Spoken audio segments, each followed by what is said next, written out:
Good morning students. Saraswati Vidyapeeth की live classes में आप सभी का हार्दिक अभिनंदन एवं स्वागत है। पिछली वीडियो में हमने बात की थी लोकसभा अध्यक्ष के बारे में कि लोकसभा अध्यक्ष का पद एवं उपाध्यक्ष का जो पद होता है वो सदस्य अपने में से उन दोनों व्यक्तियों को निर्वाचित करते हैं। लोकसभा उपाध्यक्ष अध्यक्ष की अनुपस्थिति में सदन की कार्यवाही का संचालन करता है।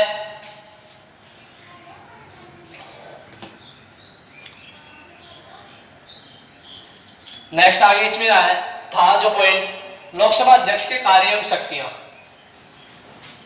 लोकसभा अध्यक्ष के कार्य कौन कौन से हैं या उसकी शक्तियां कौन कौन सी हैं, इनके बारे में हम चर्चा करेंगे। इसमें मैंने कल आपको 3 पॉइंट बताए थे। फर्स्ट पॉइंट था वह सदन की कार्यवाही का संचालन करता है। वह सदन की कार्यवाही का क्या करता है? संचालन करता है। कहने का मतलब वह सदन की जो कार्यवाही होती है उसको संचालित करने का काम करता है। कौन? लोकसभा अध्यक्ष। सेकंड पॉइंट था वह सदस्यों को बोलने का समय देता है। सेकंड पॉइंट, वह सदस्यों को बोलने का समय देता है।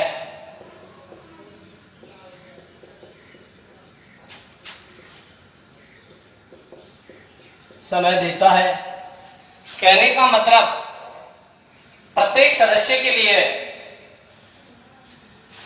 एक निश्चित समय या अपनी बात रखने का समय डिसाइड करता है या तय करता है। कहने का मतलब सदन में अगर कोई भी सदस्य अपनी बात को रखना चाहता है तो उससे पहले उसे लोकसभा अध्यक्ष से अनुमति लेनी होती है, जिसके लिए लोकसभा अध्यक्ष उसे अपनी बात रखने के लिए उसे एक निश्चित समय प्रदान करता है। तो ये 2 पॉइंट्स जिनके बारे में हमने कल चर्चा की थी। पहला, वह सदन की कार्यवाही का संचालन करता है। दूसरा है वह सदस्यों को बोलने का समय भी देता है। नेक्स्ट जो थर्ड पॉइंट था, तीसरा जो पॉइंट है, जिस विषय को सदन में मतदान के लिए रखा गया है वह उस पर मतदान करवाता है। कि जिस विषय को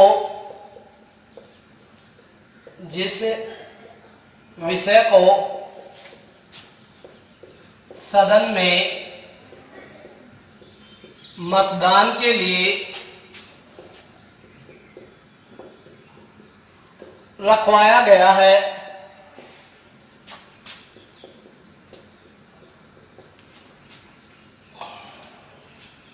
वह उस पर मतदान करवाता है। कहने का मतलब जिस विषय को सदन में मतदान के लिए रखवाया गया है उस विषय पर वह क्या करता है? मतदान करवाता है। कौन? लोकसभा अध्यक्ष। ठीक है, तो ये 3 पॉइंट्स जिनके बारे में हमने कल चर्चा की थी। इसके बाद आगे की जो पॉइंट्स हैं उनके बारे में हम चर्चा करेंगे। फोर्थ पॉइंट है इसका। चौथा जो पॉइंट है वो है वह अपने मत का प्रयोग नहीं करता। वह अपने मत का प्रयोग नहीं करता है।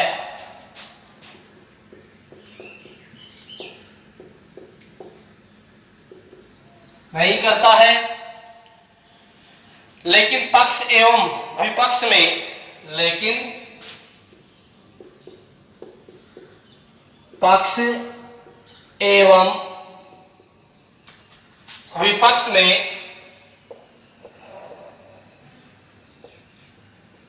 बराबर मत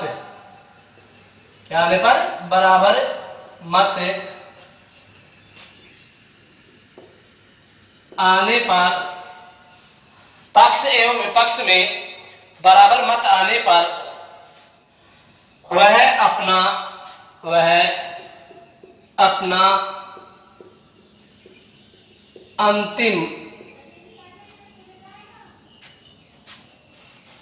मत, वह अपना अंतिम मत देता है। कहने का मतलब निर्णायक मत जिसे कहते हैं। कौन सा मत है? कोष्टक में इसको आप निर्णायक मत का नाम भी दे सकते हैं।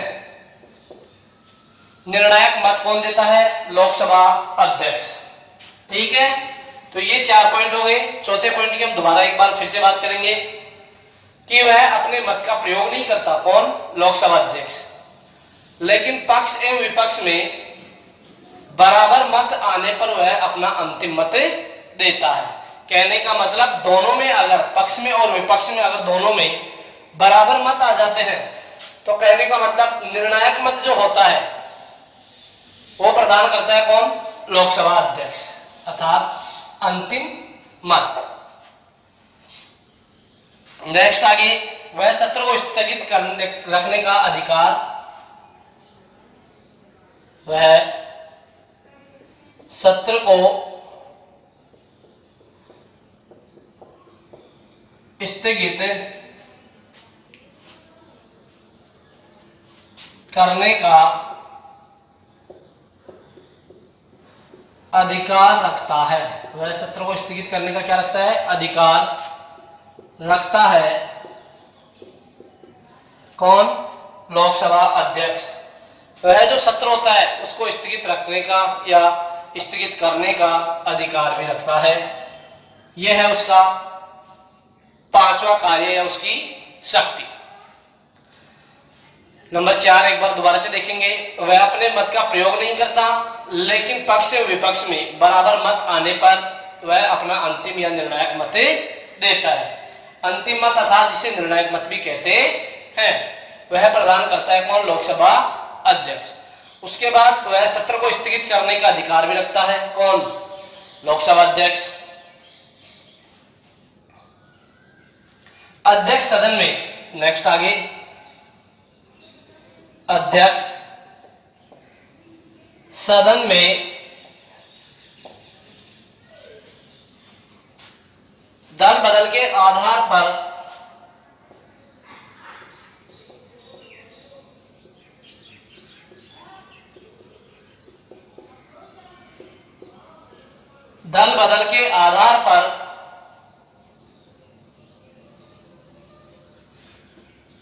किसी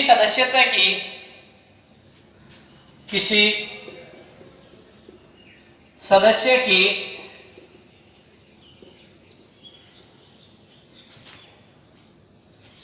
निर्योग्यता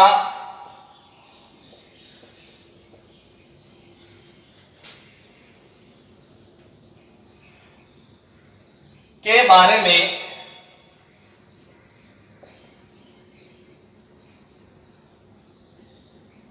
फैसला लेता है।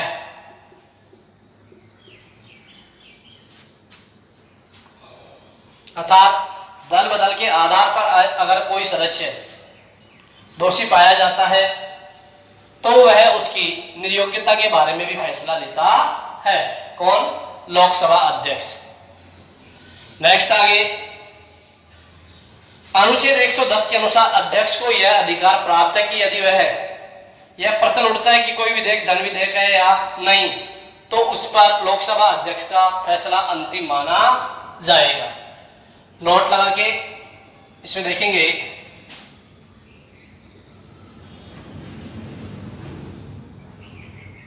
आर्टिकल 110, अनुच्छेद 110, अनुच्छेद 110 के अनुसार, अनुच्छेद 110 के अनुसार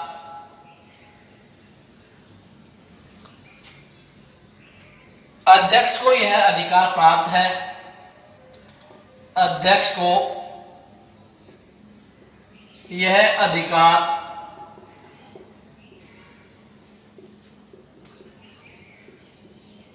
प्राप्त है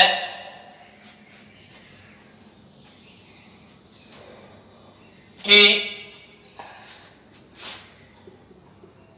यदि सदन में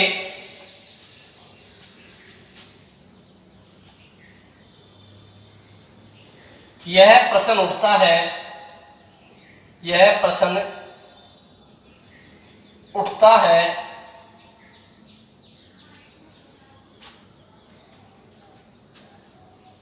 कि कोई विधेयक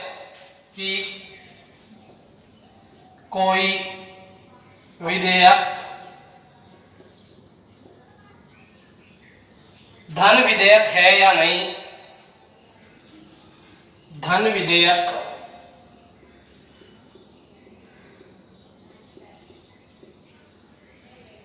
है या नहीं,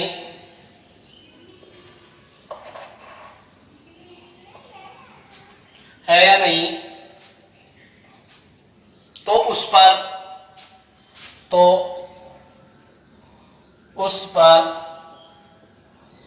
अंतिम फैसला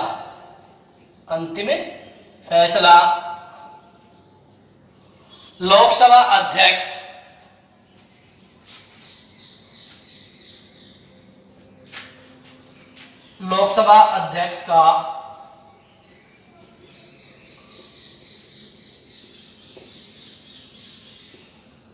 माना जाएगा।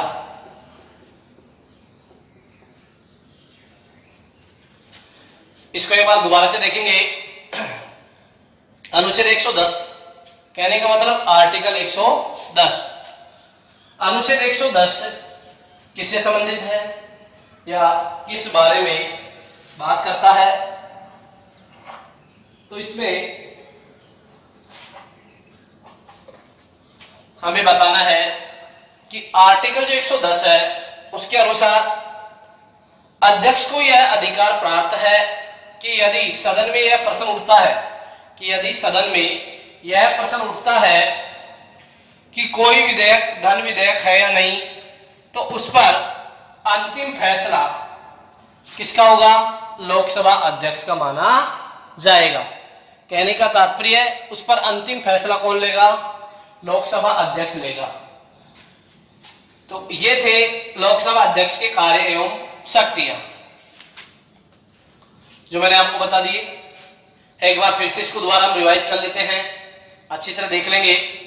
पहला है वह सदन की कार्यवाही का संचालन करता है। कौन?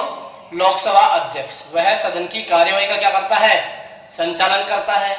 नंबर 2, वह सदस्यों को बोलने का समय देता है। वह सदन में जो सदस्य होते हैं उनको बोलने के लिए एक टाइम फिक्स करता है या उन्हें समय प्रदान करता है।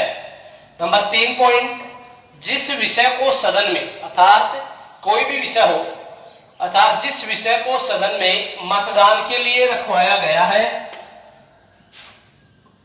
वह उस पर मतदान करवाता है। कौन? लोकसभा अध्यक्ष। अर्थात जिस विषय को सदन में किसके लिए रखवाया गया है? मतदान के लिए रखवाया गया है, वह उस पर मतदान करवाता है। कौन करवाता है? लोकसभा अध्यक्ष। नेक्स्ट आगे, वह अपने मत का प्रयोग नहीं करता। कौन नहीं करता अपने मत का प्रयोग? लोकसभा अध्यक्ष। वह सदन में किसी भी विधेयक पर अगर परिचर्चा हो रही है तो उस मतगणना में अपना मत प्रदान नहीं करता। उसका जो मत होता है वह होता है निर्णायक मत। किसका? लोकसभा अध्यक्ष का जो मत होता है वो होता है निर्णायक मत। कहने का मतलब वह तो उस निर्णायक मत का ऐसी स्थिति में प्रयोग करता है जब पक्ष और विपक्ष दोनों के पास बराबर मत आ जाए अर्थात दोनों में ही कोई फैसला न हो सके, तो ऐसी स्थिति में वह अपने निर्णायक मत का प्रयोग करता है। कौन? लोकसभा अध्यक्ष।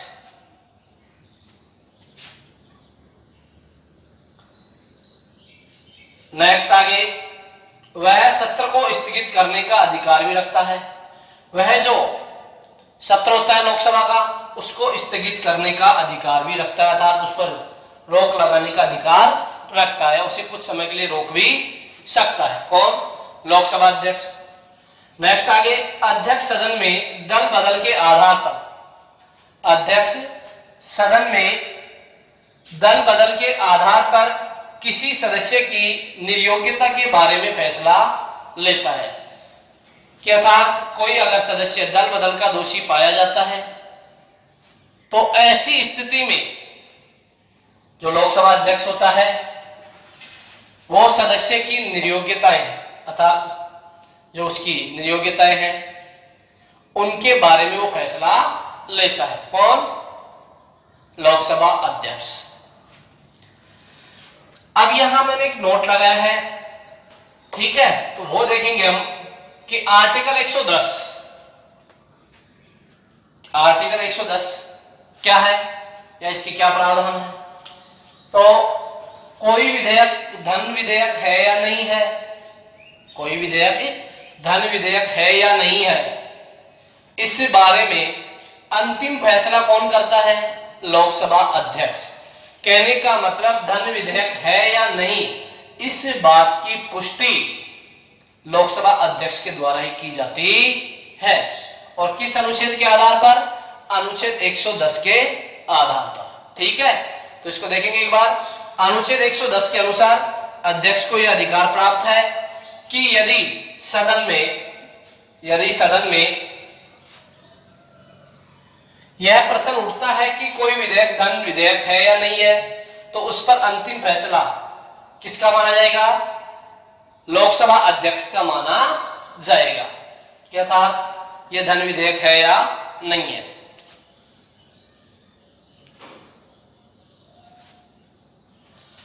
ये थे हमारे लोकसभा अध्यक्ष के कार्य एवं उसकी शक्तियां।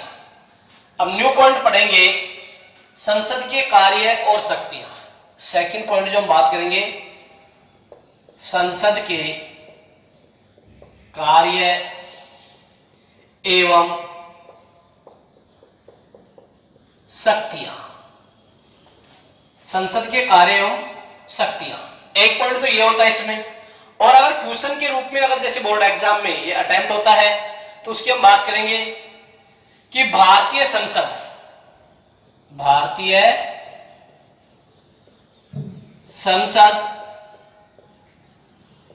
दुनिया की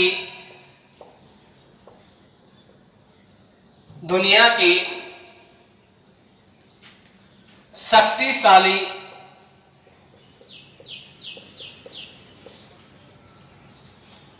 विधायिकाओं में से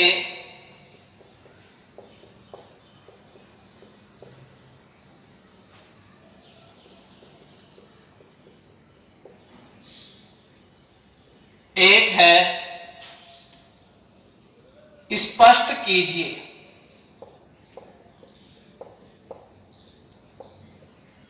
कहने का मतलब यह है बोर्ड एग्जाम में क्वेश्चन आने का एक तरीका कि या तो ये पूछ सकता है संसद के कार्य एवं शक्तियां, संसद के कार्य एवं शक्तियों को बताइए, या दूसरा इसका रूप ये हो सकता है कि भारतीय संसद दुनिया की शक्तिशाली विधायिकाओं में से एक है। इस कथन को स्पष्ट कीजिए कि भारतीय संसद जो दुनिया की विधायिकाएं हैं उनमें से एक है शक्तिशाली विधायिकाओं में से, किस प्रकार से, तो उसको स्पष्ट करना है।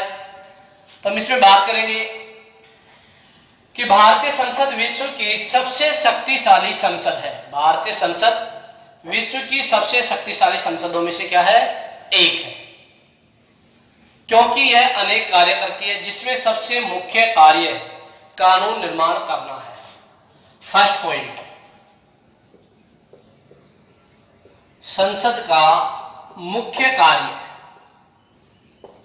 संसद का मुख्य कार्य। कहने का मतलब भारतीय संसद दुनिया की शक्तिशाली विधायिकाओं में से एक है और यह कई कार्य भी करती है, लेकिन उन कार्यों में जो सबसे मुख्य कार्य है वह है कानून निर्माण करना। क्या है? कानून निर्माण करना। यह इसका सबसे मुख्य कार्य है, कानून निर्माण करना। संसद का सबसे मुख्य कार्य कौन सा है? कानूनों का निर्माण करना। संसद के मुख्य कार्य निम्न प्रकार हैं। अब देखेंगे जो मुख्य कार्य है, मुख्य कार्य निम्न प्रकार है।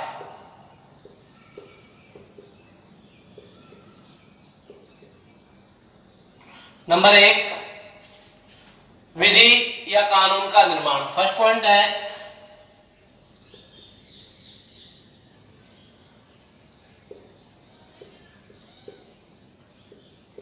विधि निर्माण अर्थात कानून का निर्माण। विधि निर्माण की जब हम बात करते हैं तो इसमें मैंने आपको पहले ही बता दिया कि संसद का सबसे मुख्य कार्य है कानूनों का निर्माण करना। अब इसमें देखेंगे भारतीय संसद का सबसे महत्वपूर्ण कार्य है विधि निर्माण करना है। भारत में संघात्मक व्यवस्था की स्थापना की गई है। भारत में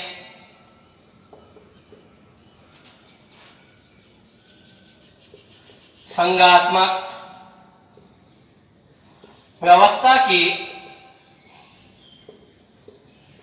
स्थापना की गई है।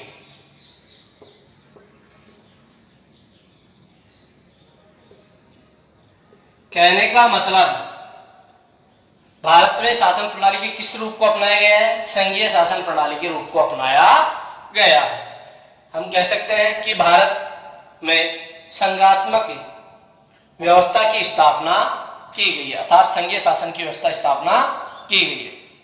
अर्थात संघ एवं प्रांतों में विधायी शक्तियों का विभाजन किया गया है।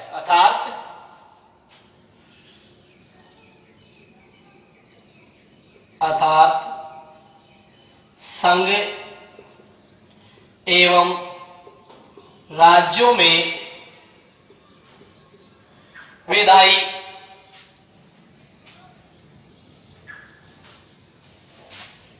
विधायी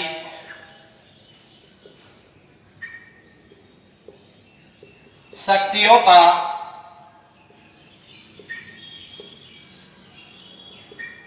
विभाजन किया गया है।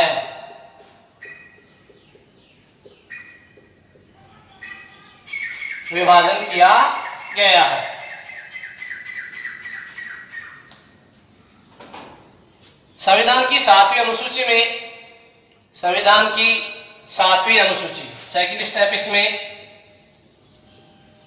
संविधान की 7वीं अनुसूची में, संविधान की 7वीं अनुसूची में संघ सूची, राज्य सूची एवं समवर्ती सूची के माध्यम से शक्तियों का विभाजन किया गया। 7वीं अनुसूची में संघ सूची, राज्य सूची एवं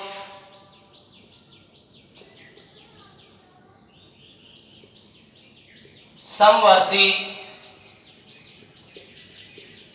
सूची के माध्यम से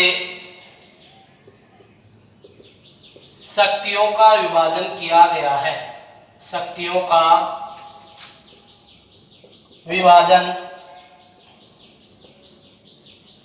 किया गया है।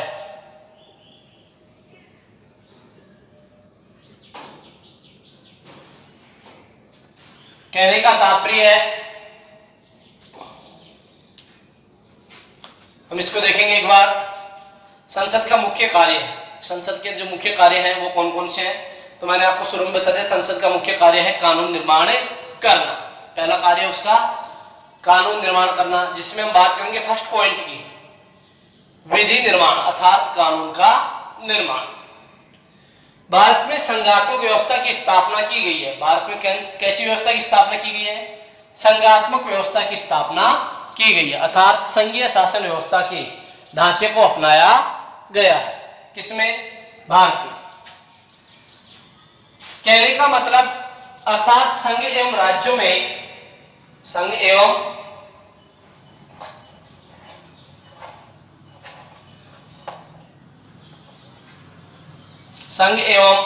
राज्यों में विधायी शक्तियों का विभाजन किया गया है। संघ एवं राज्यों में विधायी शक्तियों का विभाजन किया गया है। कहने का मतलब संघ एवं प्रांतों में भी आप इसको कह सकते हैं, प्रांत या राज्य, एक ही बात है, ध्यान रखना। संघ एवं प्रांतों में विधायी शक्तियों का विभाजन किया गया है। इसके बाद जो सेकंड स्टेप है इसकी, संविधान की 7वीं अनुसूची में, कौन सी अनुसूची में, संविधान की कौन सी अनुसूची, 7वीं अनुसूची में संघ सूची, राज्य सूची एवं समवर्ती सूची के माध्यम से शक्तियों का विभाजन किया गया है। समवर्ती सूची के माध्यम से शक्तियों का क्या किया गया है, विभाजन किया गया, अर्थात बंटवारा किया गया है। इसके अनुसार, कहने का मतलब इसके अकॉर्डिंग संघ सूची एवं समवर्ती सूची पर, संघ सूची एवं समवर्ती सूची के विषयों पर संसद क्या कर सकती है, कानून बना सकती है। दो विषयों पर मैंने आपको पहले बताया था कि राज्य सूची के विषयों पर केवल राज्य कानून बनाता है, संघ सूची के विषयों पर केंद्र कानून बनाता है, और समवर्ती सूची के विषयों पर केंद्र एवं राज्य दोनों ही कानून बनाते हैं। लेकिन अगर उनमें, समवर्ती सूची के विषय में अगर किसी बात को लेकर मतभेद है दोनों में, केंद्र एवं राज्य में, तो अंतिम जो फैसला मान्य होगा वो होगा केंद्र का, अर्थात केंद्र इसमें ज्यादा प्रभावी होगा। तो कहने का तात्पर्य, संघ सूची एवं समवर्ती सूची दोनों विषयों में संसद कानून बना सकती है।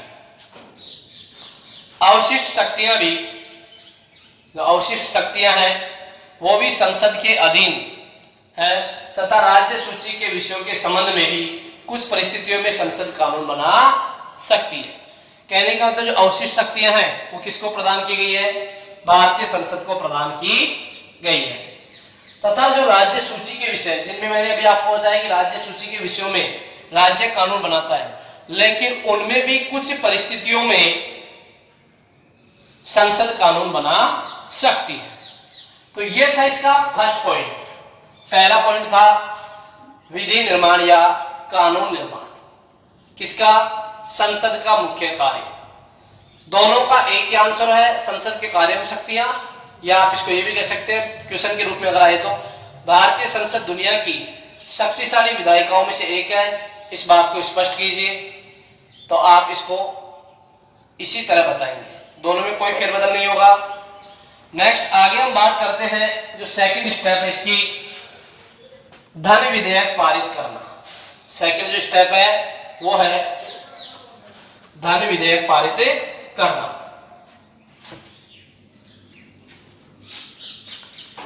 धन विधेयक के बारे में अगर हम बात करते हैं, धन विधेयक के बारे में अगर हम बात करते हैं तो अनुच्छेद 109, कौन सा, आर्टिकल 109, अनुच्छेद 109 में धन विधेयक का वर्णन किया गया है।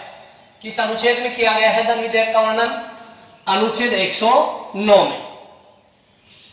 और इसमें मैंने अभी आपको बताया भी था, आर्टिकल 110, अनुच्छेद 110, अर्थात कोई विधेयक धन विधेयक है या नहीं, कोई विधेयक धन विधेयक है या नहीं, इस बात की पुष्टि या उस पर अंतिम फैसला कौन लेता है, लोकसभा अध्यक्ष। कौन लेगा, लोकसभा अध्यक्ष। तो दूसरा है इसका कार्य, धन विधेयक पारित करना।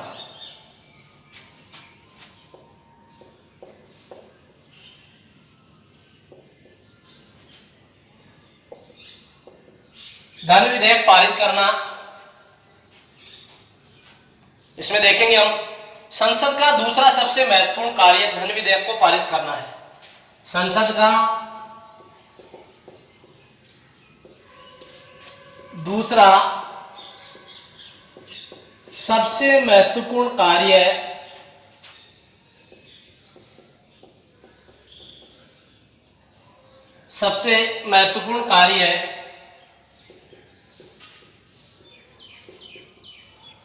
धन विधेयक धन विधेयक को पारित करना है।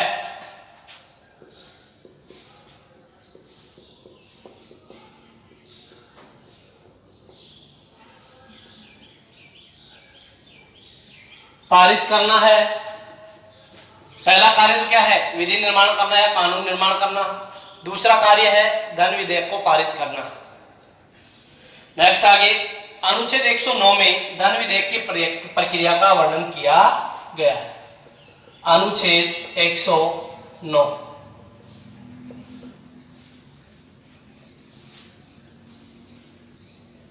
अनुच्छेद 109 में धन विधेयक की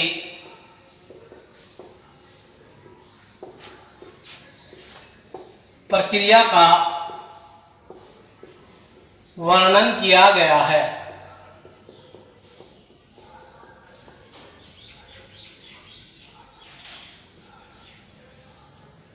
किसमें, अनुच्छेद 109 में। तथा अनुच्छेद 110 में से परिभाषित किया गया है। तथा अनुच्छेद 110 में इसे परिभाषित किया गया है।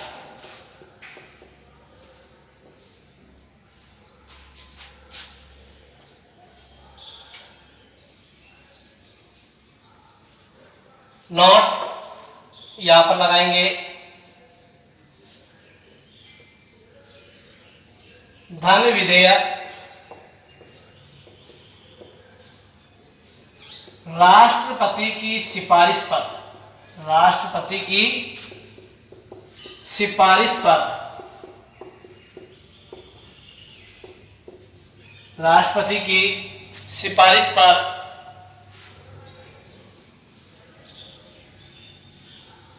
केवल लोकसभा में ही,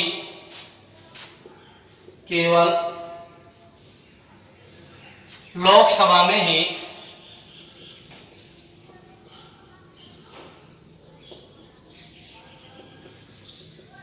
पेश किया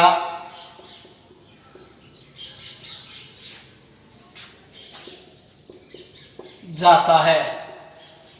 कहने का मतलब धन विधेयक हमेशा राष्ट्रपति की सिफारिश पर केवल लोकसभा में ही पेश किया जाता है। नेक्स्ट है, लोकसभा द्वारा पास किए जाने के बाद धन विधेयक को राज्यसभा में सिफारिश के लिए भेजा जाता है। नेक्स्ट आगे, लोकसभा में पास होने के बाद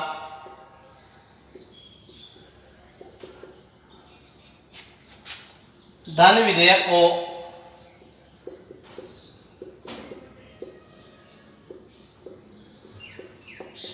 राज्यसभा में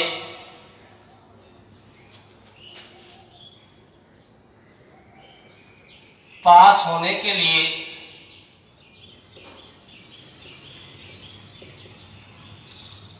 भेज दिया जाता है, भेज दिया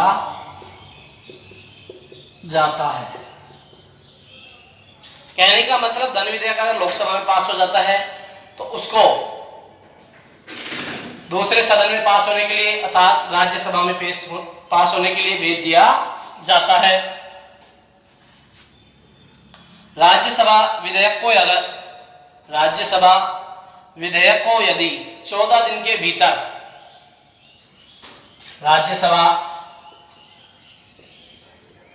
विधेयक को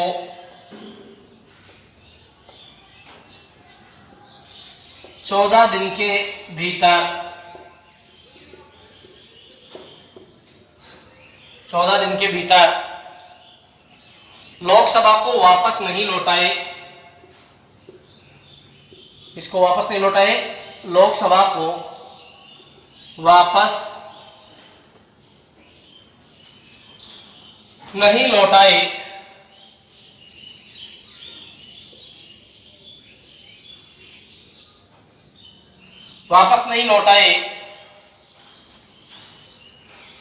तब भी वह दोनों सदनों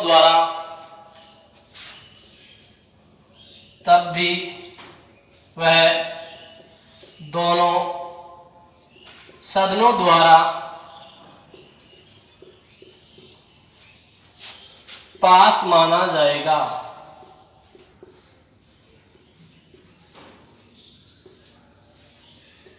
कहने का मतलब राज्यसभा धन विधेयक को केवल 14 दिन के लिए रोक सकती है, केवल 14 दिन के लिए रोक सकती है।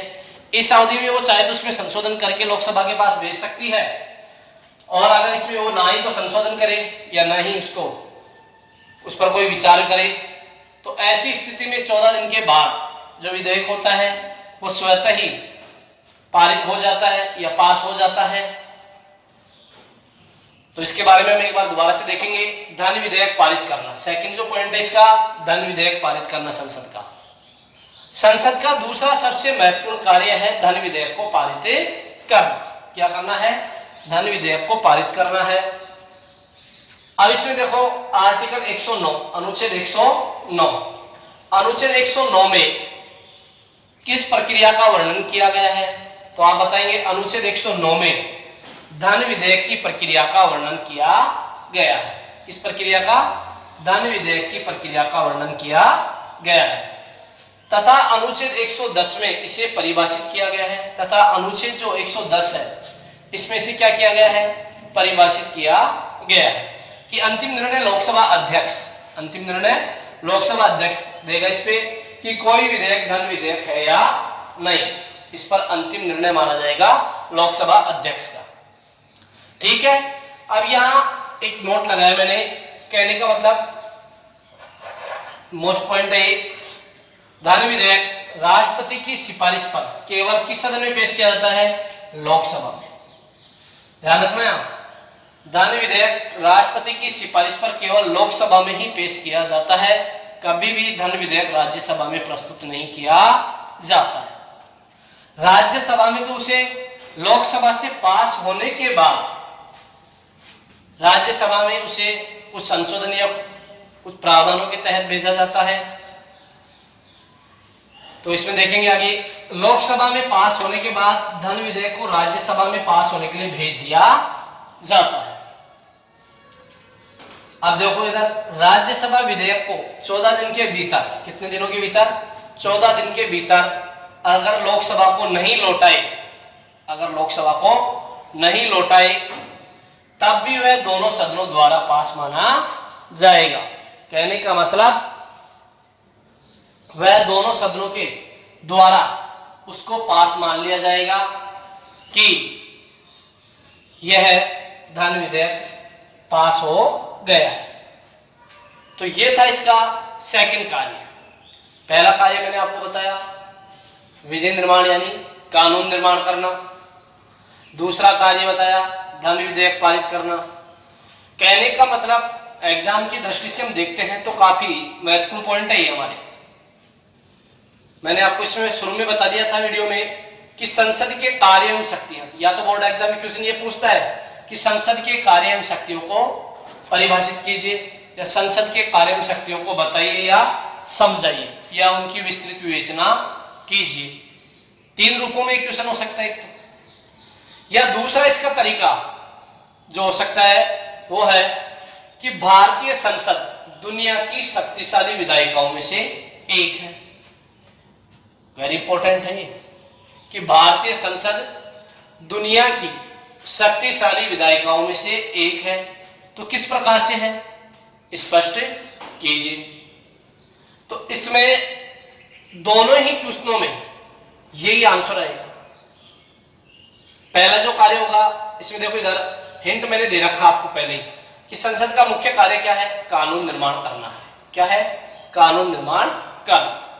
उसके बाद अब देखेंगे मुख्य कार्य निम्न प्रकार से है। पहला कार्य है विधि निर्माण यानी कानून निर्माण, जिससे मैंने आपको बताया भारत में संघात्मक व्यवस्था की स्थापना की गई है। कैसी व्यवस्था? संघात्मक व्यवस्था। कहने का मतलब भारत में संघीय शासन प्रणाली को अपनाया गया, अर्थात संघ एवं राज्यों में विधायी शक्तियों का विभाजन किया गया है। संघ एवं राज्यों में या संघ एवं प्रांतों में विधायी यानी कानूनी शक्तियों का विभाजन किया गया है। संविधान की कौन सी अनुसूची? 7वीं अनुसूची में संघ सूची, राज्य सूची एवं समवर्ती सूची के माध्यम से शक्तियों का विभाजन किया गया है। 7वीं अनुसूची का संबंध किससे है? शक्तियों के विभाजन से। संघ सूची है, राज्य सूची एवं समवर्ती सूची, जिसमें मैंने आपको बता दिया था संघ सूची एवं समवर्ती सूची के विषयों पर ज्यादातर संसद ही कानून बनाती है और संसद का ही कानून अंतिम कानून माना जाता है। राज्य सूची के बारे में मैंने आपको बताया था, राज्य सूची के विषयों में ज्यादातर विषयों में राज्य सरकारें कानून बनाती है, लेकिन जो अंतिम कुछ ऐसी परिस्थितियां हो जाए जिनमें राज्य सूची के विषयों में भी संसद कानून बना सकती है। ठीक है, तो ये तो था इसका फर्स्ट पॉइंट। सेकंड पॉइंट अभी आपको मैंने बता दिया, धन विधेयक पारित करना। तो इसमें आप बताएंगे संसद का दूसरा सबसे महत्वपूर्ण कार्य है धन विधेयक को पारित करना। अब यहां पर बात होती है कि किस अनुच्छेद में या किस आर्टिकल में धन विधेयक का वर्णन किया गया है। तो आप बताएंगे अनुच्छेद 109 में धन विधेयक की प्रक्रिया का वर्णन किया गया है। और किस में अनुच्छेद में इसे परिभाषित किया गया है? तो आप बताएंगे अनुच्छेद 110 में। और अंतिम निर्णय कौन करेगा कि धन विधेयक है या नहीं इस बात का? तो मैंने इससे पहले आपको बताया था लोकसभा अध्यक्ष। ठीक है, नोट में धन विधेयक राष्ट्रपति की सिफारिश पर केवल लोकसभा में ही पेश किया जाता है। किस सदन में? लोकसभा में। कौन? धन विधेयक कभी भी राज्यसभा में प्रस्तुत नहीं किया जाता है। राज्यसभा में इसको केवल पास होने के लिए भेजा जाता है। देखो, लोकसभा में पास होने के बाद धन विधेयक को राज्यसभा में पास होने के लिए भेज दिया जाता है और राज्यसभा विधेयक को 14 दिन के भीतर लोकसभा को वापस नहीं लौटाए तब भी वह दोनों सदनों द्वारा क्या माना जाता है?